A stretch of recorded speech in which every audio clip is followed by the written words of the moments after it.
আমি কামিয়াব। কিয়ামতের মাঠে এই লোকটার মতো কেউ আর আনন্দ ভোগ করবে না। কিয়ামতের দিনে আনন্দ করবে, লাফাবে। আমি বলেছি প্রথম, আল্লাহ খালি বলবে, এই বান্দা লাও, তুমি ডান হাতে সার্টিফিকেট লাও। বাস, ওর আনন্দ লেগে গেল। আর ও এত আনন্দ হবে, ওর হিসাব আসানে হয়ে যাবে। আর ও হেসে বেড়াবে আর লাফাবে, আর গোটা কিয়ামতের ময়দানকে আনন্দে তোলপাড় করে দেবে। যে কিয়ামত সম্পর্কে আমাদের ধারণা বড় ভয়াবহ, যে কিয়ামতের দিনটা কঠিন দিন, যেদিন মানুষ নাফসি নাফসি করবে, সেদিন এমন কিছু মানুষ আছে তারা আনন্দ উপভোগ করবে। শুধু ডান হাতে সার্টিফিকেট পেয়ে গেল, আনন্দে তারা আত্মহারা হয়ে গেল। তারা পাগলের মতো দৌড়বে আর বলবে, আমি কামিয়াব, আমি কামিয়াব, আমি বেঁচে গেছি, আল্লাহ বাঁচিয়ে দিয়েছেন, আমি আল্লাহর রহমতের আওতাভুক্ত চলে এসেছি। বন্ধু, আমি কামিয়াব। এর থেকে আনন্দ কি হয়? ও আম্মা মান উতিয়া কিতাবাহু ওয়ারা জাহরিহি, যাকে বাম হাতে পেছন দিকে দেওয়া হবে, আঁধারে দেওয়া হবে, ওই লোকটা কি বলবে? ওই সুবুরা ওই আসলা সাগীরা, সে তখন মওতকে ডাকবে, মওত আয়, মওত রে আমার কাছে আয়। কেন কিয়ামতের দিনে মওতকে ডাকবে শুনেলেন?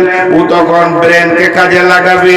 আমার ঘর, আমার ছেলে, আমার মেয়ে, আমার বিবি, টাকা পয়সা, ব্যবসা বাণিজ্য, গাড়ি বাড়ি, সমস্ত আনন্দ থেকে যে আমাকে টেনে বের করে নিয়েছে, ওর নাম হচ্ছে মওত। মওত গিয়ে ছেলে মেয়ে বিবির প্রেমকে কেটে বের করে নিয়ে এসছে। এখন যদি কিয়ামতে একবার মওত চলে আসে, তাহলে আমাকে জাহান্নাম থেকে অন্য জায়গায় সরিয়ে নিয়ে চলে যাবে। কিন্তু আল্লাহ বলছে, তু হাজার ডাকলেও মওত আর আসবে না। ওয়াসলা সাইরা, তোকে জাহান্নামের দরজা খুলে ঢুকতে হবে। কত ভেজাল মেটাবো? ওই ফকির, ভাগ ভাগ, শালা হাড্ডা গোড্ডা হয়ে আছে, 7টা বাগে খেতে পারবে না, আবার ভিক্ষা করছে। এইখানে ঢুকে পড়ছি পয়সা না চাইতে না যাইতে। বেদাতি ফকিরদেরকে 1 টাকা দেবেন না, গোনা হবে। ও পাকড়ি ফাকড়ি নিয়ে চলে এসছে, বেয়াদব। ওর জন্য যেন কোরআন হাদিস নয়। জি ভাই, আমার দিকে অ্যাটেনশন হন। 2 নম্বর চলছে, 1 নম্বর হয়ে গেল নূর, 2 নম্বর ডান হাতে সার্টিফিকেট। খালি কিয়ামতের দিন কি কি আনন্দ আছে এই কটা বলে ছেড়ে দিব। 12টাতেই ছেড়ে দেবো, একদম 12টা পার করবো না। 12টাতেই ছেড়ে দেবো। আফসোস তো, ডান হাতে সার্টিফিকেট তো হলো একটা নিয়ামত। আমি দোয়া দিচ্ছি, জোরে আমিন বলবেন। এই আল্লাহ, তুমি আমাদেরকে কিয়ামতের ময়দানে ডান হাতে সার্টিফিকেট নসিব করিও। ধ্যান দিয়ে শুনেন, আজকে আনন্দ দিয়ে দিব কিয়ামত সম্পর্কে। মাঝে একটা উদাহরণ দিই, উদাহরণটা ধ্যান দিয়ে শুনেন। একটা যুবক আল্লাহ রসুলের কাছে এসে বললেন, ইয়া রাসূলুল্লাহ, কিছু দেন, কিছু দেন। নবীজি বলছেন, আল্লাহর গোলাম, বাইতুল মালে কিছুই নাই, বসার ক্যাপাসিটি শেষ। আহা, কিছুই নেই। আমার দিকে ধ্যান দেন। তুমি একটা কাজ করো, আমার জামাই ওসমানের বাড়ি চলে যাও, ও মালদার আছে, গানি আছে, তোমাকে কিছু দিবে। যুবকটা ওসমানের বাড়ি চলে গেছে। কথাই কথা অনেক বেরিয়ে আছে। তো ওসমানের বাড়িতে গেছে, তো দরজায় ধাক্কা দিতে যাবে, আর হাতটা টেনে নিলে যে না রে মন, ধাক্কা দিব না। ধাক্কা দিব না। বলে কেন? হজরতে ওসমান ওর বিবি উম্মে কুলসুম রসুলের বেটি, রসুলের বেটি, জানামানা ঘরের বেটি নয়। ওকে বকছে, স্ত্রীকে বকছে। কি কারণে বকছে জানেন? বলছে মোটা বুদ্ধি, মেয়ে মানুষ, তোকে হুঁশ নাই, দুইটা প্রদীপ জেলে দিয়েছিস, ওই যে চেরাক চেরাক আগেকার যুগের, হ্যাঁ কুপি, দুটা জেলেছে, ওই লেগে বকছে। তোকে হুঁশ আছে? একটা আলোতে ঘরে যথেষ্ট, দুটাকে জেলে বসে আছে। আচ্ছা ওই লোক দান করবে? বলেন ওই লোক দান করবে? যার ঘরে দুটো চেরাক জ্বললে বিবিকে বকে, আবার বিবিটা জানামানা ঘরের বেটি লয়, রসুলের বেটি, ও দান করবে ওই লোক? ই তো আর হাত লাগালে না, হাত টেনে নিলে। মামলা খারাপ, এখন কিছু চাহা যাবে না। ফিরে গেলেন রসুলের কাছে।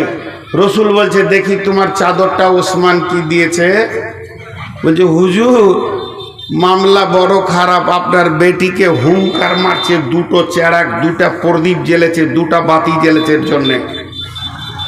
ও দান করবে, ওই ভয়ে আমি পালিয়ে এসেছি। এবার নবীজি বলছেন যাও, এটা আমার হয়ে গেল, হুকুম হয়ে গেল, রসুলের হুকুম। যদি না যাই তাহলে বড় রসুল অপমান হবে। এদিকে রসুলের হুকুম, সামনে ওসমানের হুঙ্কার, লেচারা মধ্যখানে পড়ে গেছে। আমি কোন দিকে যাই?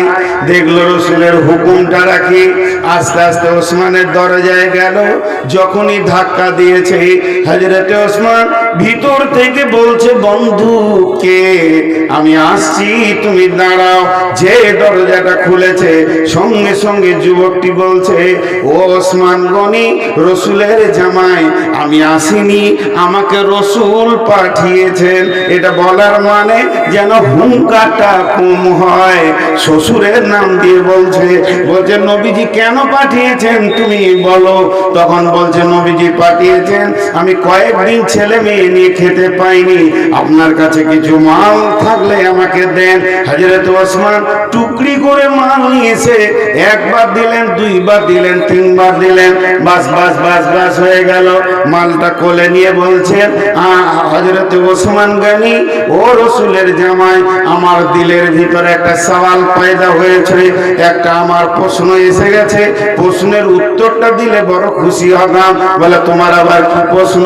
বলে হ্যাঁ, এটা আপনার কাছেই জানতে হবে। মালটা আমি এক চান্সে পাইনি, আমি দ্বিতীয় চান্সে পেয়েছি।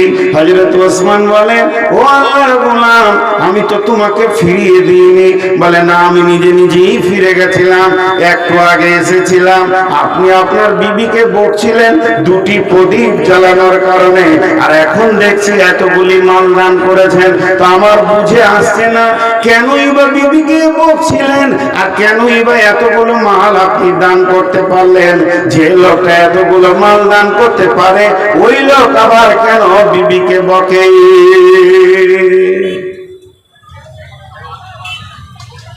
ওই সিধা চলাই আমার কাছে, চলাই, তোর ব্যবসা গুটিয়ে দিচ্ছি, চলাই। ওই ধারটা মেলা করেছিস, ফের তুই এখানে ঢুকেছিস, বারহা না হলে তোকে পিটাবো, আমি তোকে পিটাবো। সব বাদামওয়ালা আমাকে চেনে, খালি তুই চিনিস না। ভাগ এখান থেকে। সারা বদমাইশের সীমা থাকা দরকার আছে। এখানে জলসা করা কঠিন রে ভাই।